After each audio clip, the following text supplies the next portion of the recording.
पहिला इथं का तिकडं?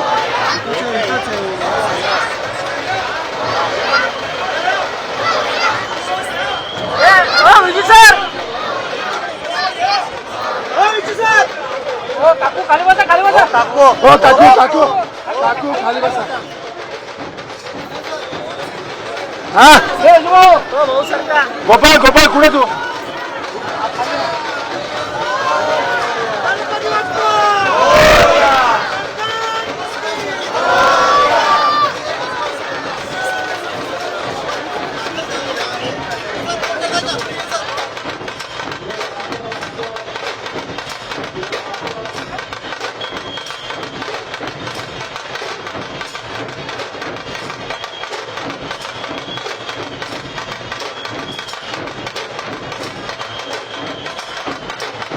दाखल झाला आहे. आपण पाहू शकतो की या ठिकाणी अतिशय पर्यावरणपूरक पद्धतीने कसबा गणपतीचं विसर्जन करण्यात येणार आहे. सालाबादाप्रमाणे दरवर्षी कृत्रिम हौदामध्ये पर्यावरणपूरक पद्धतीनं पुण्यातील मानाच्या गणपतीचं विसर्जन करण्यात येते. यावर्षी देखील आपण पाहू शकतो की या ठिकाणी पुणे महानगरपालिकेने कृत्रिम हौद तयार केलेला आहे आणि ह्या कृत्रिम हौदामध्ये आकर्षक अशी फुलांची सजावट केलेली आहे आणि याच कृत्रिम हौदामध्ये अवघ्या काही क्षणामध्ये कसबा गणपतीचं विसर्जन केलं जाणार आहे.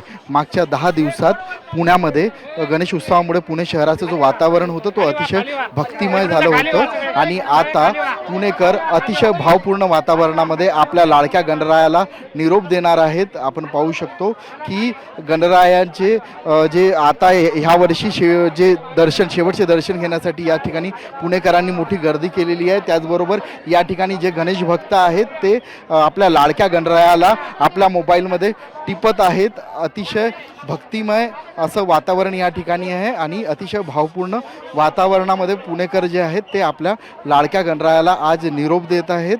आपण पाहू शकतो की हा जो कृत्रिम हौद आहे याच्यामध्ये पर्यावरणपूरक पद्धतीने या ठिकाणी कसबा गणपतीचं आता विसर्जन करण्यात येत आहे. गणपती बाप्पा मोरया, पुढच्या वर्षी लवकर या अशी घोषणा या ठिकाणी जे गणेश भक्त देत आहेत आणि पुढच्या वर्षी लवकर या अशी प्रार्थना हे जे गणेश भक्त आहेत ते आपल्या गणराया चरणी करताना दिसत आहेत. आपण पाहू शकतो की कसबा गणपतीचं दर्शन घेण्यासाठी या ठिकाणी पुणेकरांनी मोठी गर्दी केलेली आहे. गणपती बाप्पा मोरया, पुढच्या वर्षी लवकर या अशा घोषणा गणेश भक्त देत आहेत. गोपाल मोटघरे, साम TV न्यूज, पुणे.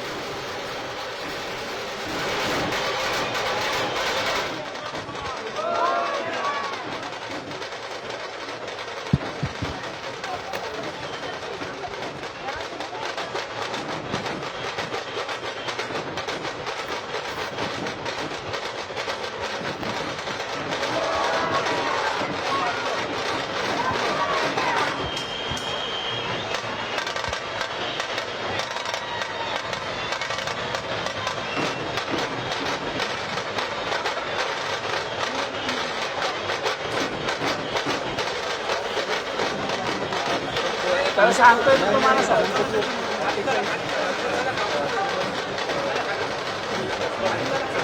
आनंद वाटत चाललेला आहे आणि जाताना सुद्धा काय सोबत नव्हे तर लक्ष दिवांच्या झगमगाटात 10 दिवस लपून ठेवलेली ती पांढरी शुभ्र शिदोरी. हेच जीवनाचं सत्य तू मांडत जातोस. तुझ्यासारख्या विराट शक्तीचं आणि त्या शक्तीचं भक्तीतून दर्शन म्हणजेच हा गणेशोत्सव आहे. मखर, मूर्ती, आरास, मिरवणूक याच्या पलीकडील श्री गणेश आम्हा प्रत्येकाला कळावा हीच विनम्र प्रार्थना गणपती बाप्पा तुझ्या चरणी.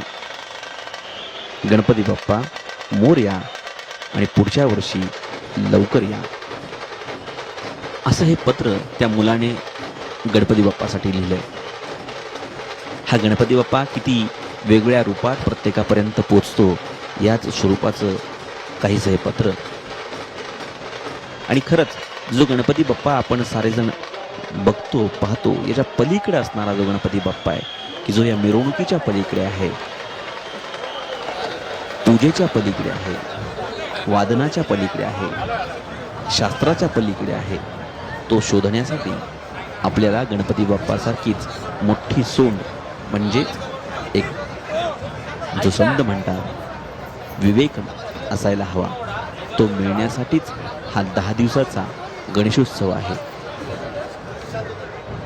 विघ्नहर्ता हडपसर पुणे या पथकाच्या माध्यमातून लक्ष्मी रोडवरती गणपती बाप्पासाठी ही पुन्हा एकदा खास सेवा आपण वादनाच्या माध्यमातून पाहतोय. अनेक महिला भगिनी या वादन सेवेमध्ये आपली सेवा सादर करत आहेत.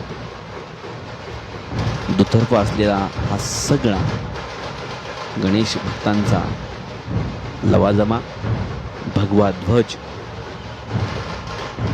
आणि मोठमोठाले ढोल जवळपास 3 ते 4 तास या ढोलांना आपल्या भोवताली गुंडाळून किंवा आपल्या कमरेवरती बांधून हे वादक मंडळी केवळ आणि केवळ आनंद वाटण्यासाठी आज लक्ष्मी रोडवरती या ठिकाणी आलेले आहेत. त्यांच्यासमोर आता isakal.com आहे देशातील नंबर 1 ची मराठी न्यूज वेबसाईट. प्रत्येक अपडेटसाठी isakal.com ला नक्की भेट द्या.